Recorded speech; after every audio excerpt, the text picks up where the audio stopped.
नमस्कार, मैं आपके साथ पूजा रादौन और आप देख रहे हैं द फैक्ट इंडिया।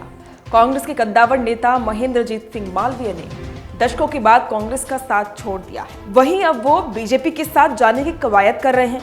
वैसे तो कांग्रेस को यह सबसे बड़ा झटका है, क्योंकि लोकसभा चुनाव सिर पर है और कांग्रेस के सिटिंग एमएलए अगर बीजेपी में जा रहे हैं तो इससे साफ है कि कांग्रेस बैकफुट पर आ गई है। जहां कांग्रेस को लोकसभा चुनाव के लिए उम्मीदवार की तलाश है, तो वहीं दूसरी ओर विधायक बगावत कर रहे हैं। ये बड़ी बात है।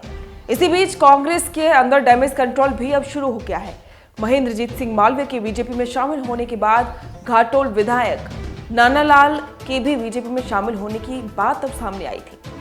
महेंद्रजीत सिंह मालवीय द्वारा बीजेपी में शामिल होने के कवायद के बीच कांग्रेस पार्टी ने डैमेज कंट्रोल करना अब शुरू कर दिया। इस बीच बागड़ के 3 विधायकों सहित अखिल भारतीय कांग्रेस कमेटी के सदस्य दिनेश खोड़निया को जयपुर बुलाकर मुलाकात का दौर अब शुरू हो गया है। इस दौरान बांसवाड़ा विधायक अर्जुन सिंह बामनिया, घाटोल विधायक नानालाल निनामा, कुशलगढ़ विधायक रमिला खड़िया और पूर्व मुख्यमंत्री अशोक गहलोत के करीबी और एआईसीसी सदस्य दिनेश खोड़निया ने पूर्व मुख्यमंत्री अशोक गहलोत से उनके आवास पर मुलाकात की। मालवीय के साथ घाटोल विधायक नानालाल निनामा के भी बीजेपी का दामन थामने की बात सामने आई थी और जैसे ये चर्चा का विषय बन गई, वैसे ही कांग्रेस ने डैमेज कंट्रोल करते हुए तुरंत ही सभी को जयपुर बुला लिया और अशोक गहलोत से जयपुर में मुलाकात की और आगामी रणनीति पर चर्चा की।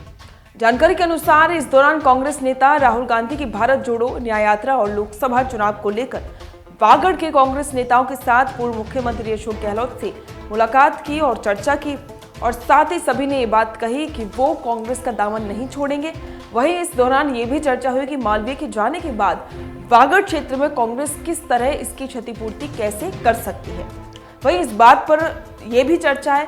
जानकारी तो ये भी सामने आई है कि लोकसभा चुनाव में यदि भारत आदिवासी पार्टी के साथ गठबंधन किया जाए तो क्या लोकसभा चुनाव में भाजपा और मालवीय को उसका जवाब दिया जा सकता है। इसको लेकर भी चर्चा की गई। तो ऐसे बहुत सारे मुद्दे थे जिनको लेकर चर्चा हुई। अब देखना होगा कि क्या वाकई में कांग्रेस डैमेज कंट्रोल कर पाती है और इससे कांग्रेस को कितना फायदा और कितना नुकसान होगा। आपको क्या लगता है, कमेंट करके जरूर बताएं। बने रहें द फैक्ट इंडिया के साथ। ताज़ा खबरों के लिए विजिट करें द फैक्ट इंडिया की वेबसाइट और डाउनलोड करें द फैक्ट इंडिया ऐप।